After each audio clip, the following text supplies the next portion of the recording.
اس کی تاریخ کے بارے میں کہتے ہیں کہ امام قلی خان چھوغو جو ہمارے دادا حسن خان اماچا کا بیٹا تھا، اس نے ایک دفعہ اسکردو کے راجہ شاہ مراد سے مل کر خپلو پہ حملہ کیا۔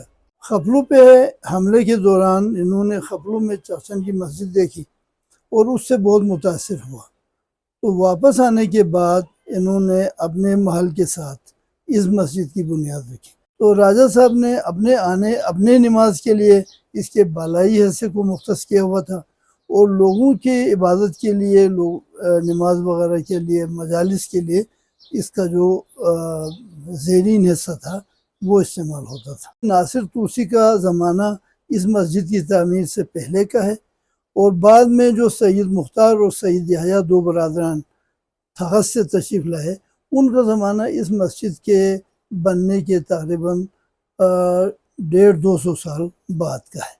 یہ مسجد ان کے درمیانی دور میں تعمیر ہوا۔ اس میں باہر سے آئے ہوئے کسی مبلغ کا ذاتی حصہ نہیں تھا۔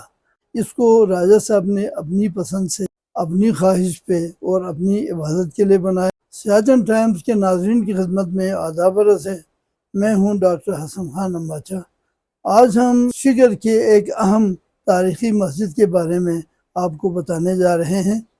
یہ ہے سنینگرونگ کی مسجد، جس کو بلتی میں ہم سنینگرونگ مسجد کہتے ہیں۔ سنینگرونگ کا مطلب ہے یا تو مرکزی محلہ یا قدیم محلہ۔ اگر یہ سنینگما سے ہے تو قدیم محلہ، اگر یہ سننگ سے ہے تو یہ مرکزی محلہ۔ یہ راجہ صاحب کے محل کے ساتھ ہی ہے، اس لیے یہ قدیم محلہ بھی ہو سکتا ہے اور مرکزی بھی۔ بہرحال اس کی تاریخ کے بارے میں کہتے ہیں کہ امام قلی خان چھوغو جو ہمارے دادا حسن خان اماچا کا بیٹا تھا، یہ 1650 کے قریب شگر کا راجہ ہوا، شگر کا حکمران بنا۔ اس نے ایک دفعہ اسکردو کے راجہ شاہ مراد سے مل کر خپلو پہ حملہ کیا۔ خپلو پہ حملے کے دوران انہوں نے خپلو میں چاچن کی مسجد دیکھی اور اس سے بہت متاثر ہوا، تو واپس آنے کے بعد انہوں نے اپنے محل کے ساتھ اس مسجد کی بنیاد رکھی۔ آپ دیکھ رہے ہیں کہ یہ مسجد 2 منزلوں پر مشتمل ہے۔ عام طور پر اس وقت کے جتنے مساجد ہیں سوائے چاچن کی مسجد کے 2 منزلہ نہیں ہے۔ اس مسجد کو انہوں نے 2 منزل کا رکھا۔ راجہ کا محل یہیں قریب ہی لیکن تھوڑا سی بلندی پر واقع ہے، پہاڑ کے دامن میں تھا، جس کو ہم سنیما کھار کہتے تھے، وہ ابھی موجود نہیں ہے۔ تو راجہ صاحب نے اپنے نماز کے لیے اس کے بالائی حصے کو مختص کیا ہوا تھا، اور لوگوں کی عبادت کے لیے نماز وغیرہ کے لیے مجالس کے لیے اس کا جو زیرین حصہ تھا وہ استعمال ہوتا تھا۔ یہ بھی کہا جاتا ہے کہ ان کے محل کی ڈیوڑی سے مسجد تک پہنچنے کے لیے انہوں نے ایک پل تعمیر کیا ہوا تھا، جو ابھی جو سڑک موجود ہے اس کے اوپر سے گزرتا تھا اور مسجد کے بالائی حصے کے ایوان میں داخل ہوتا تھا، اس سے ان کی سیکیورٹی والا معاملہ حل ہوتا تھا۔ اس مسجد کی اگر آپ دیکھیں تو عمارت کا جو ڈیزائن ہے وہ چاچن کی مسجد جیسا تو نہیں ہے، کیونکہ چاچن کی مسجد کا صرف سامنے والا حصہ ہے، یہ چاروں طرف سے نظر آنے والی مسجد ہے۔ تو اس کا جو ڈیزائن ہے وہ بلتی سماوار سے ملتی جلتی ہے۔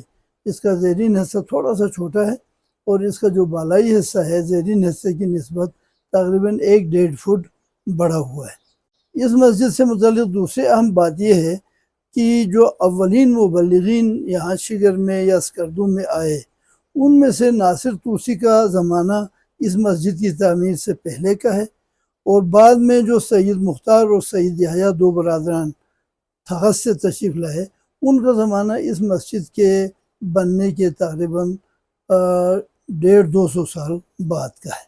یہ مسجد ان کے درمیانی دور میں تعمیر ہوا۔ اس میں باہر سے آئے ہوئے کسی مبلغ کا ذاتی حصہ نہیں تھا۔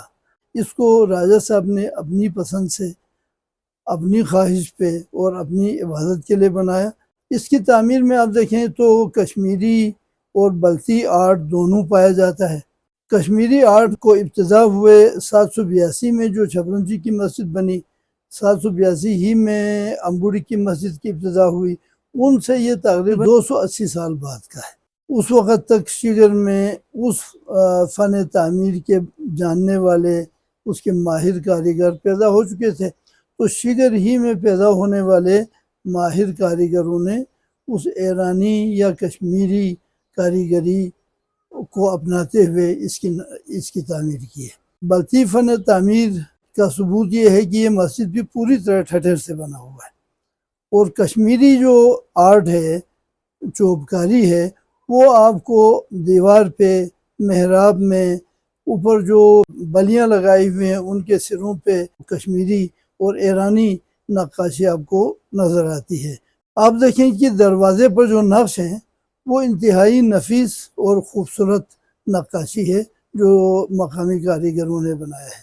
اسی طرح کھڑکیوں پر اندر محراب میں جس طرح میں نے عرض کیا، نقاشی یا کشمیری ڈیزائن کا ہو یا ایرانی کلچر کا ہو، لیکن بنائے ہیں لوکل معماروں نے۔ اس طرح کی نایاب چیزوں کو دیکھنے کے لیے سیاچن ٹائمز کے ساتھ جڑے رہیے گا۔